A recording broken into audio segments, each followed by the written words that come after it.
देखिए, इन प्रश्नों का तो कोई अंत ही नहीं है और ये एक अनुभूति अपने आप पानी है कि मैं यहाँ क्यों आया हूँ।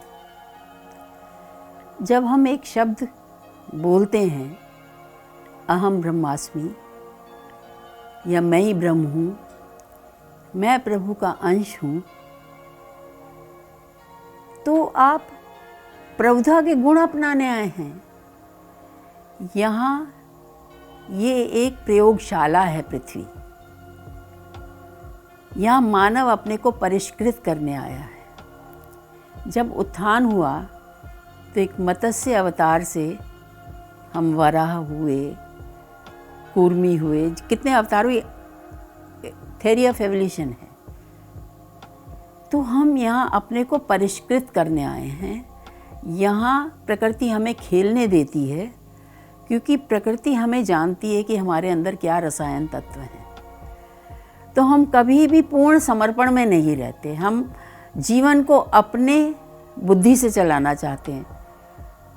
तो उसमें जो हमें अनुभव होते हैं वो हम अंदर ले लेते हैं और हम उसका एक उत्पाद बन जाते हैं, प्रोडक्ट बन जाते हैं। जबकि हमको प्रकृति के मन वाला होना है, प्रभु के मन वाला होना है और प्रभुता प्राप्त करनी है। मुक्ति या मोक्ष ये शब्द हैं। लोग कहते हैं कि हम मोक्ष प्राप्त करने आए हैं या मुक्त होने आए हैं। तो मरकर तो सबकी आत्मा मुक्त हो जाती है।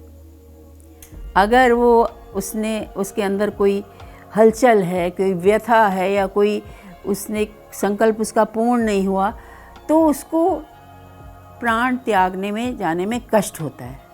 वो तभी त्याग पाता है जब वो एकदम हर चीज़ से वैराग्य ले लेता है या जिसको कहते हैं डिटैचमेंट। वो सब चीज़ को छोड़ देता, नहीं प्रभु अब मैं तेरे समर्पण में, जो मेरे साथ हुआ हुआ। तो जैसे ही उसको ये विचार आता है कि अब मेरे जाने का समय है और मुझे अब शांति से प्रभु ले जाओ बिना कष्ट के, तब हो जाता है। नहीं तो कहते हैं ना प्राण अटके हुए हैं कि अभी मेरा ये काम नहीं हुआ, मेरा बच्चा नहीं आया, मुझे उसको देखना था।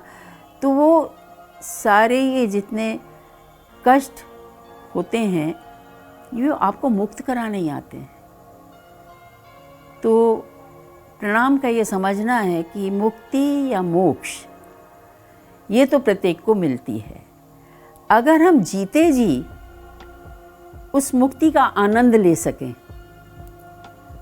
एक ऐसा आनंद जो सच्चे चित्त का आनंद हो।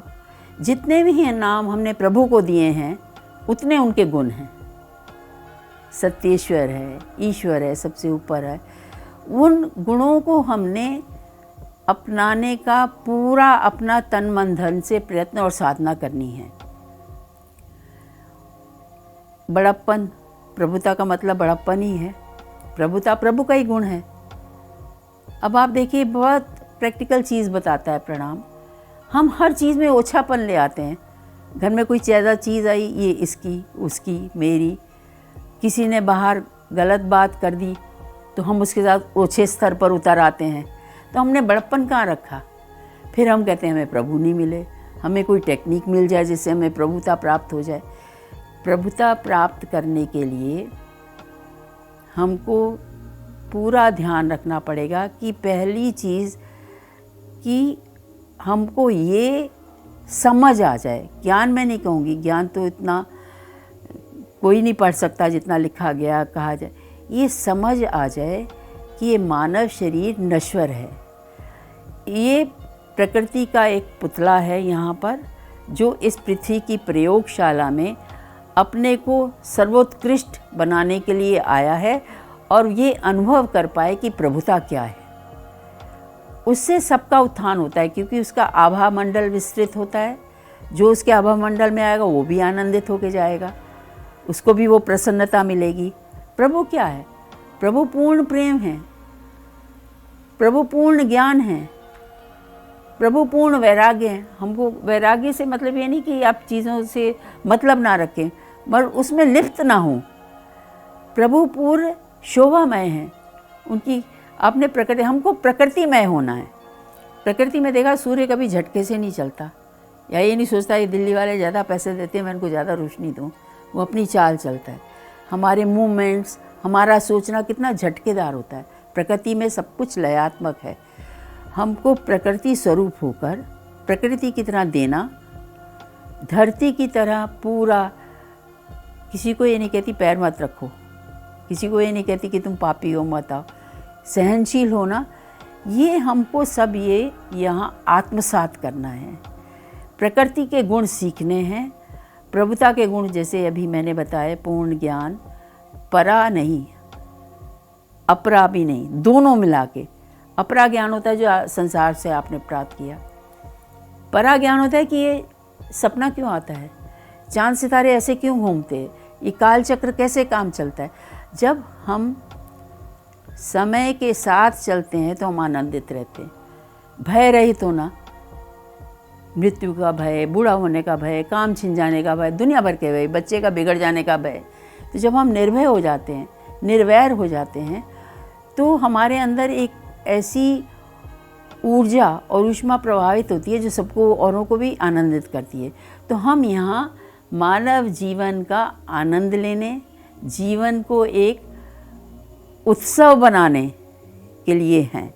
तभी हम जान पाएंगे कि वो आनंद क्या है जो प्रभु को प्राप्त करके मिलता है। तो ये सब मनुष्य के शरीर में ही है।